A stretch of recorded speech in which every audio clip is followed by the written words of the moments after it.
Shalom Ubrajot, paz y bendiciones, que nuestro Padre Celestial les bendiga y les guarde en el nombre y méritos de nuestro Mesías Yeshua. Mi nombre es Francisco Araque y bajo la autoridad y permiso del Roe Carlos Rodríguez, líder principal de la Congregación Mesiánica Casa de Israel, ubicada en La Chorrera, Panamá, estamos aquí para compartir la palabra de nuestro Padre que está en el cielo. Tengan un bendecido día en este Yom Shishi, día sexto de la semana, que corresponde al día 5 del mes de Elul, que es el día 29 de agosto del 2025. Y estamos en el estudio y comentarios del quinto libro de la Torá, el libro de Devarim, Deuteronomio, y estamos estudiando la parashá número 48, que tiene por nombre Shoftim. ¿Y qué significa Shoftim? Significa jueces. Y estamos en la sexta aliyá, que se encuentra en el capítulo 19, desde el verso 14 hasta el capítulo 20, verso 9 del libro de Deuteronomio, Devarim. Y acompáñenme por favor a realizar la bendición. Baruch atah Adonai Eloheinu melech haolam, asher bachar banu mikol ha'amin benatan lanu togato, Baruch atah Adonai noten haTorah. Bendito eres tú, Adonai, nuestro Elohim, Rey del universo, que nos has elegido de entre todas las naciones y nos has dado tu Torah. Bendito eres tú, Adonai, que da la Torah. Amén, de amén. En la heredad que poseas en la tierra que Adonai tu Elohim te da, no reducirás los límites de la propiedad de tu prójimo que fijaron los antiguos. No se tomará en cuenta a un solo testigo contra ninguno en cualquier delito, ni en cualquier pecado en relación con cualquier ofensa cometida. Solo por el testimonio de 2 o 3 testigos se mantendrá la acusación. Cuando se levante testigo falso contra alguno para testificar contra él, entonces los 2 litigantes se presentarán delante de Adonai y delante de los sacerdotes de los jueces que hubieren aquellos días, y los jueces inquirirán bien, y si aquel testigo resultare falso y hubiere acusado falsamente a su hermano, entonces harán a él como él pensó hacer a su hermano, y quitarás el mal de en medio de ti. Y los que quedaran oirán y temerán, y no volverán a hacer más una maldad semejante en medio de ti. Y no le compadecerás vida por vida, ojo por ojo, diente por diente, mano por mano, pie por pie. Cuando salgas a la guerra contra tus enemigos, si vieres caballos y carros y un pueblo más grande que tú, no tengas temor de ellos, porque Adonai tu Elohim está contigo, el cual te sacó de la tierra de Egipto.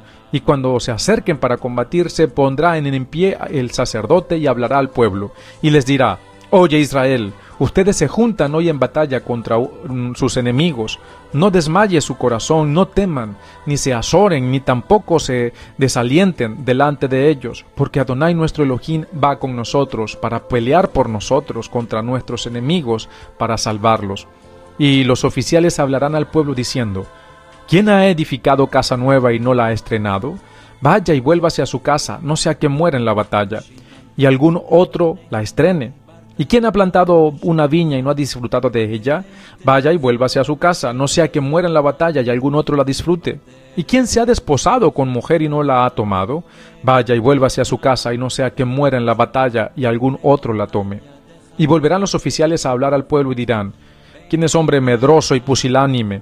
Vaya y vuélvase a su casa, y no apoque el corazón de sus hermanos como el corazón suyo. Y cuando los oficiales acaben de hablar al pueblo, entonces los capitanes del ejército tomarán el mando a la cabeza del pueblo.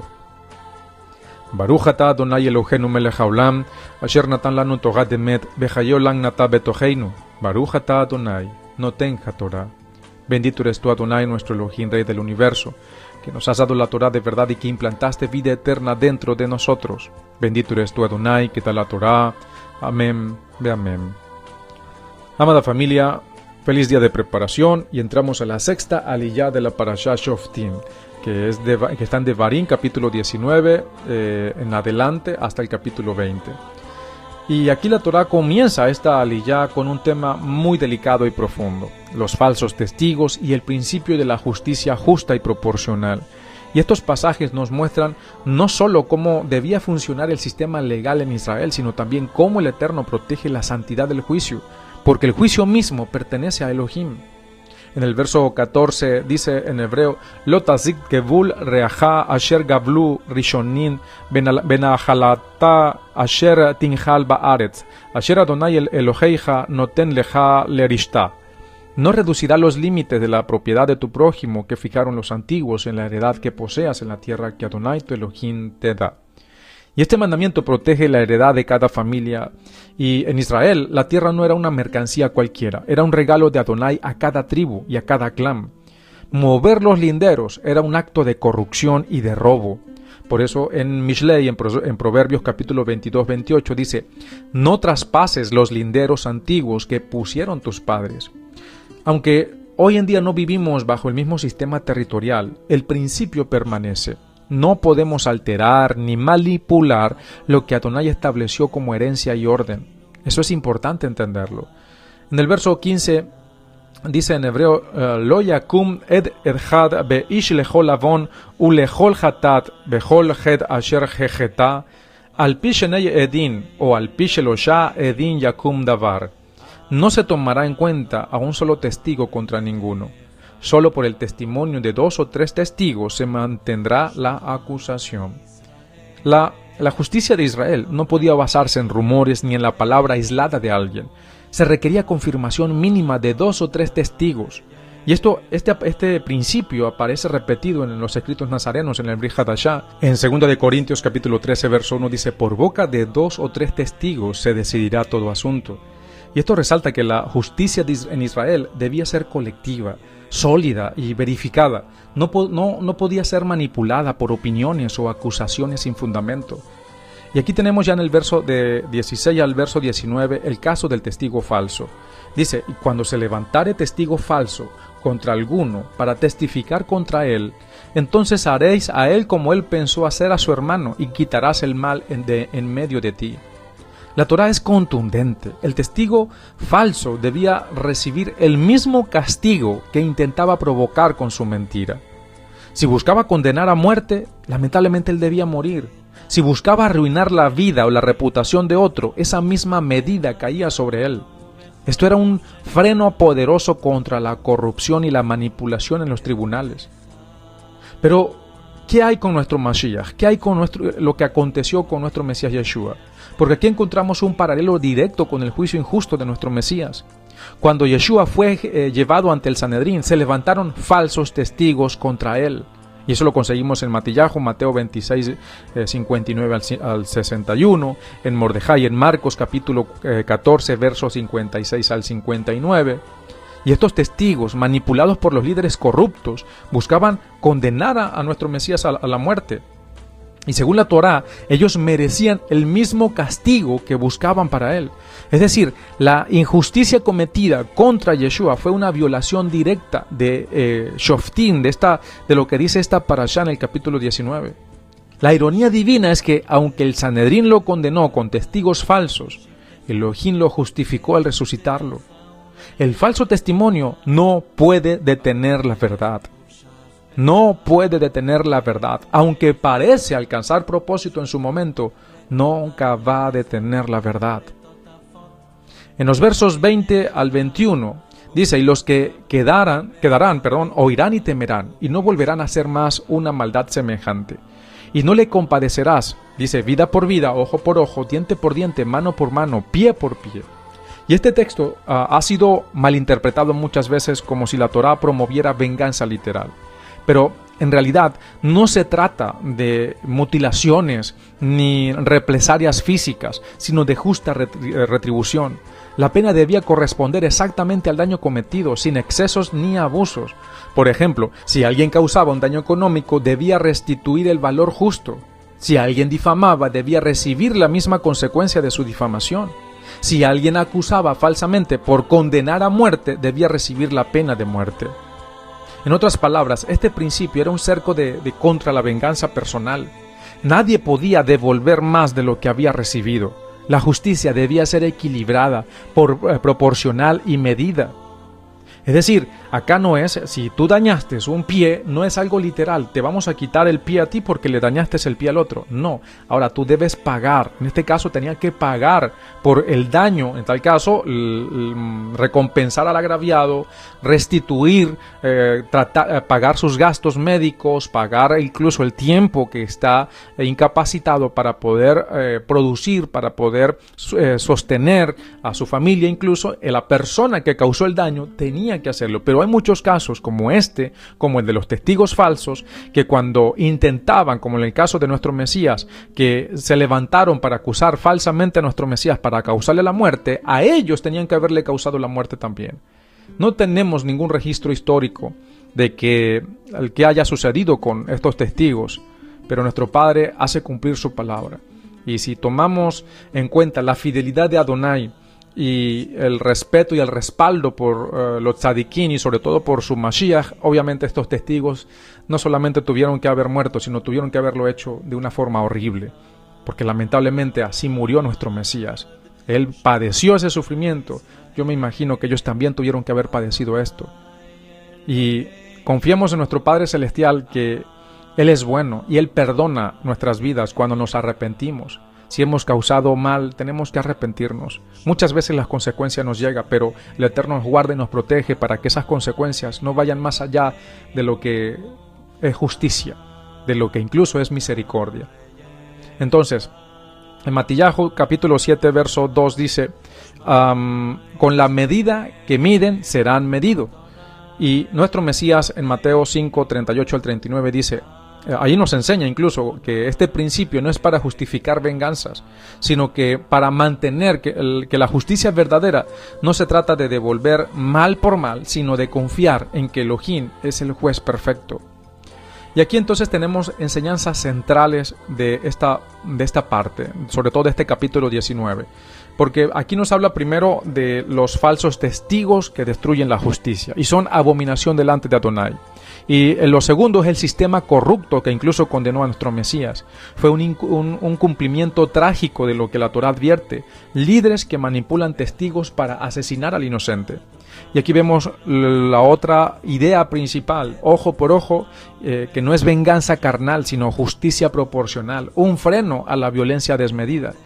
Y un cuarto punto que debemos exaltar en este capítulo 19 de esta aliyá, Adonai quiere un pueblo íntegro donde la verdad sea protegida y el testimonio falso erradicado. Aquí estamos hablando de principios de justicia, pero cuando nosotros pasamos ahora al capítulo 20, nos habla ahora de la guerra. En el verso 1 del capítulo 20 de Devarim dice, Kitetse la milchama al o iveija beiraita sus barejeb amra minja. Lo tirame mehem ki Adonai Eloheija ima jama al jame eretz Mitzrayim. Cuando salgas a la guerra contra tus enemigos, si vieres caballos y carros y un pueblo más grande que tú, no tengas temor de ellos, porque Adonai tu Elohim está contigo, el cual te sacó de la tierra de Egipto. Y aquí la Torá establece un principio central. La guerra de Israel no depende de caballos, carros o números, sino de la presencia de Adonai. El pueblo debía recordar quién los había sacado de Egipto con mano fuerte. La victoria no se ganaba por estrategia humana, sino por fidelidad al pacto. El Salmo 27 dice, unos confían en carros y otros en caballos, mas nosotros, del nombre de Adonai nuestro Elohim, tendremos memoria. Y de los versos 2 al 4 vemos el papel del sacerdote en la guerra. Dice estos pasajes, y cuando se acerquen para combatir, se pondrá en pie el sacerdote y hablará al pueblo, y les dirá, oye Israel, Shema Israel, ustedes se juntan hoy en batalla contra sus enemigos, no desmaye su corazón, no teman ni se azoren, ni tampoco se desalienten delante de ellos, porque Adonai su Elohim va con ustedes para pelear con ustedes contra sus enemigos para salvarlos. Notemos que el primero en hablar antes de la batalla no era un general militar, sino un sacerdote. El Cohen no hablaba de estrategia ni de armas, sino de fe y confianza en Elohim. Su función era recordar al pueblo que la guerra no era suya, sino de Adonai. En 2 de Crónicas 20:15 dice, no teman ni se amedrenten delante de esta multitud tan grande, porque no es su guerra, es la guerra de Elohim. El Cohen, el sacerdote, como representante espiritual, inyectaba fe y ánimo al ejército. Esta es una enseñanza poderosa para nosotros. Ninguna batalla puede ganarse si primero no se levanta la confianza en el nombre de Adonai. Cuando pasamos a los versos del 5 al 7, vemos las exenciones de la guerra. Dice, ¿quién ha edificado casa nueva y no la ha estrenado? ¿Quién ha plantado viña y no la ha disfrutado? ¿Quién se ha desposado con mujer y no la ha tomado? Vaya y vuélvase a su casa. Y aquí vemos un aspecto sorprendente de la Torá. La guerra no era obligatorio para todos. El que había construido una casa nueva y no la había estrenado, podía volver. El que había plantado una viña y no la había disfrutado, podía volver. El recién desposado, que aún no había vivido con su esposa, también podía volver. Y esto nos enseña varias cosas. Primero, que Adonai, nuestro Padre, no deleita en la muerte, sino en la vida. La Torá se preocupa por la dignidad humana, incluso en tiempos de guerra. El corazón distraído no es apto para la batalla. Un hombre pensando en su casa, en su viña o su esposa, no tendría la concentración para luchar. Y el servicio en el reino debe ser completo. Elohim no busca siervos divididos, sino entregados por completo a la misión. En Gilel, en Lucas capítulo 9, verso 62, dice: ninguno que poniendo su mano en el arado mira hacia atrás es apto para el reino de Elohim. Pero aquí vamos a un punto también muy importante de la guerra, lo que era el medroso y el pusilánime. Verso 8 dice: ¿quién es hombre medroso y pusilánime? Vaya y vuélvase a su casa y no apoque el corazón de sus hermanos como el corazón suyo. Y aquí la Torá es clara: el miedo es contagioso. Un hombre lleno de temor podía desanimar a todo el ejército. Por eso, mejor que se retirara antes que contaminara el corazón de los demás. Y esto nos habla de la realidad espiritual. La fe también es contagiosa, pero la incredulidad lo es aún más.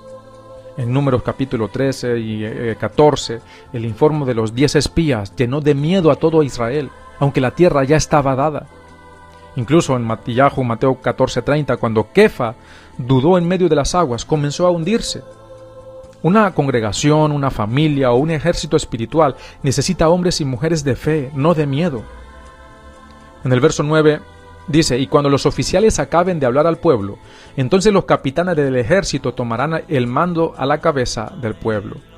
Y después de las exhortaciones espirituales y morales venía la organización militar. El orden era así: primero, el sacerdote daba confianza espiritual. Segundo, los oficiales aclaraban quién debía quedarse y quién podía ir. Y tercero, los capitanes tomaban el mando de los que quedaban listos para la batalla. Y este orden refleja que la guerra no era improvisada, sino organizada bajo dirección espiritual y práctica. Y tenemos varias enseñanzas principales aquí. 5 específicamente. Primero, la guerra pertenece a Adonai. No es la fuerza ni la estrategia lo que da la victoria, sino su presencia. Segundo, el sacerdote es esencial en la batalla. Antes que espadas, se necesitan palabras de fe que recuerden al pueblo quién pelea por ellos. Tercero, la Torá cuida la vida incluso en tiempos de guerra. La exención para el que estrene casa, viña o esposa muestra la compasión de Elohim. Cuarto, el miedo es enemigo de la fe. El pusilánime no solo se destruye a sí mismo, sino que puede destruir la fe de los demás. Y como quinta enseñanza principal de este segundo tema de la aliyá, todo tiene un orden. Primero la fe, luego la purificación del ejército y después la organización militar. Amada familia, esta parte de la aliyá nos muestra que incluso en los momentos más duros, la guerra, Adonai busca un pueblo de fe, íntegro y sin temor. Amada familia, en esta sexta aliyá hemos visto dos grandes enseñanzas que parecen distintas, pero en realidad forman un mismo mensaje poderoso para nuestra vida y en estos días. El tema de los falsos testigos y la preparación para la guerra. Por ejemplo, los falsos testigos que destruyen con la mentira. La Torá nos muestra que un solo testigo no basta, que 2 o 3 son necesarios y que si alguien se levanta como falso testigo, debe recibir la misma condena que buscaba para su hermano. Y esto lo vimos cumplido en la vida de nuestro Mesías Yeshua, porque falsos testigos se levantaron contra él guiados por líderes corruptos que preferían defender sus posiciones de poder antes que reconocer al enviado del Padre. La Torá ordena: no tendrás compasión, vida por vida, ojo por ojo, diente por diente. No se trata de venganza literal, sino de justa retribución. El castigo debe ser proporcional al daño. Así como el falso testigo quería destruir, así debía ser juzgado. Y esto nos recuerda que Elohim aborrece la mentira, sobre todo cuando se usa para manipular al pueblo o condenar a inocentes. Y esto es importante entenderlo. La segunda parte de la aliyá nos llevó al campo de la batalla. Israel debía enfrentar enemigos más grandes, con caballos y carros, pero no debía temer, porque Adonai mismo peleaba por ellos. Y antes de tomar las armas, el sacerdote levantaba la fe del pueblo. Luego los oficiales purificaban al ejército, enviando a casa a los que no estuvieran preparados. Y finalmente los capitanes organizaban la batalla. Y aquí aprendemos que no cualquiera podía pelear. El que tenía el corazón dividido, distraído o lleno de miedo, debía salir, porque el miedo es contagioso y destruye la fe de los demás. Y esto nos enseña que las batallas del reino no se pelean con números ni con estrategias humanas, sino con corazones firmes, llenos de fe, sin temor, confiados en que Adonai pelea por nosotros. Amada familia, podemos ver la conexión entre estas dos enseñanzas. Los falsos testigos representan la mentira y la corrupción que quieren destruir desde adentro, y el miedo en la guerra representa la incredulidad que debilita desde afuera. Hoy estamos en los últimos tiempos. Nuestro Mesías advirtió que se levantarían falsos profetas y falsos testigos, y también dijo, no teman a los que matan el cuerpo. Por tanto, dos peligros amenazan al pueblo: la mentira disfrazada de verdad, falsos maestros, falsos profetas, falsos testigos, y el miedo disfrazado de prudencia, corazones que se acobardan, que dudan de la promesa, que apocan la fe de los otros. Entonces, pregunto, ¿serás tú un testigo verdadero que habla en nombre de Adonai, o un falso testigo que acomoda la palabra a sus intereses? ¿Entrarás en la batalla confiando en el capitán de nuestra salvación, Yeshua HaMashiach, o permitirás que el miedo contagie tu corazón y el de tus hermanos? Hoy más que nunca necesitamos un pueblo íntegro, que ame la verdad y que no tema porque el Mashiach nos mostró el camino. Fue acusado por falsos testigos, pero permaneció firme. Enfrentó la guerra espiritual más grande en el madero, pero no retrocedió. Un varón con los lomos bien ceñidos. Peleó por nosotros y venció para que tengamos confianza en que con Él somos más que vencedores. Amados, el tiempo de los tibios y temerosos terminó.